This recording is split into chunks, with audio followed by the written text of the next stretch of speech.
માણસને ઓળખવો હોય ને તો એની હું નિશાની આપું છું.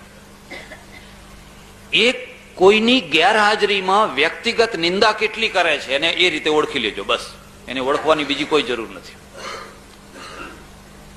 એ કોઈની ગેરહાજરીમાં એની નિંદા કેટલી કરે છે, આ 50% ઓળખાણ. પછી વધારે 50% ઓળખાણ આપો. પછી જેની એ નિંદા કરતો હોય એ જ માણસ જયારે હાજર હોય ત્યારે એના વખાણ કેટલા કરે છે.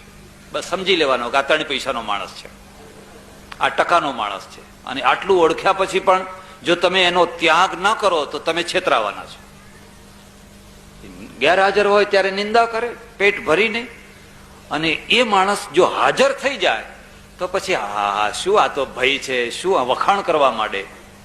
હવે આ ટકાનો માણસ છે, એનો સંગ ન કરશો, એના ઉપર વિશ્વાસ ન કરશો.